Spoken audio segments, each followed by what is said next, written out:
Let me walk you through exactly what I do week by week to get babies sleeping through or sleeping longer stretches by 8 weeks old. So, when I'm working with a newborn, the first 2 weeks is all about the mom's recovery and observing the baby, right? The baby is brand spanking new. We're not expecting them to be on any sort of schedule. So, I am not on any schedule with a newborn the first 2 weeks. It is to focus on your healing and getting to know your baby. So, lots of skin to skin, lots of feeding around the clock every 2 to 3 hours. We don't care at what time, we're not structuring anything, we're just healing and observing. You getting to know your baby and enjoying the newborn stage without stressing over sleep. Their sleep is erratic in the beginning. So, no stressing, just relaxing and observing and recovering. Week 2 to week 4 is when you're going to start gentle patterns, right?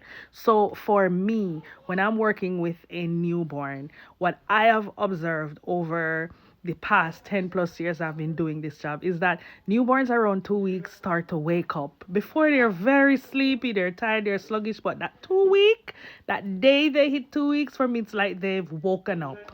So at that time is when you're gonna start gentle patterns. So now is the time to gently start a routine. I am big on routine, not schedule. Schedule means you're looking up at the clock and you're not living your life on a clock.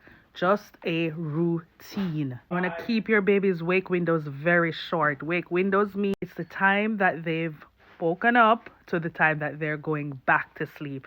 So you're going to keep that wake window very short, 45 minutes, no more than an hour. And you're going to feed your baby, have a little bit of a wake time, and then put them back to sleep.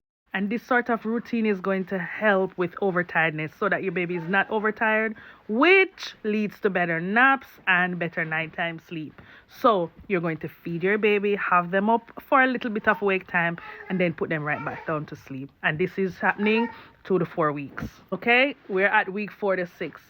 Around week 4 to 6 is when you're going to introduce these sleep cues to your baby. So for me, what sleep cues look like is a dark room when it's time to go to sleep, white noise when it's time to go to sleep, swaddling when it's time to go to sleep. Other things that I introduce during this time is I keep it light and bright during the daytime and super dark at night. Another thing that you do around the 4 to 6 week mark for sleepy cues is trying to keep the same consistent bedtime routine at night. So whether you're giving your baby a bath every night, then bottle, then bed, or bottle, bath, then bed, you keep a routine. I like to do bath, then bottle, then bed. Maybe a book before so that they have a little bit of a wake time in between there. But most babies around this age are going to eat to fall asleep. By the time that time comes around, they're very sleepy. Personally, what I did with my daughter is I gave her a bath every night, gave her a bottle, and then there's a song that I sing to her every single night. She's 15 months old now, and every single night I still sing the same song and then put her to bed. I'm adding here, up until this point, your baby might still be eating overnight. They need these feeds overnight to grow. They can't get all their feeds during the day up until this point.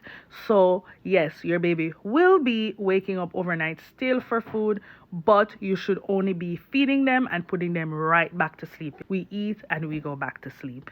And if you had a good day with your baby with wake windows, this time overnight should be easy breezy. Around 6 weeks to 8 weeks is when we really hone in on letting babies sleep through the night. So what I mean by sleeping through the night is that around this time your baby does not need to wake up to eat overnight, because during the day you're going to be focusing on full feeds, making sure that your baby is eating every 3 hours and making sure these are full and complete meals so that overnight they don't need as much. And you will notice that overnight they will be giving you longer stretches of sleep.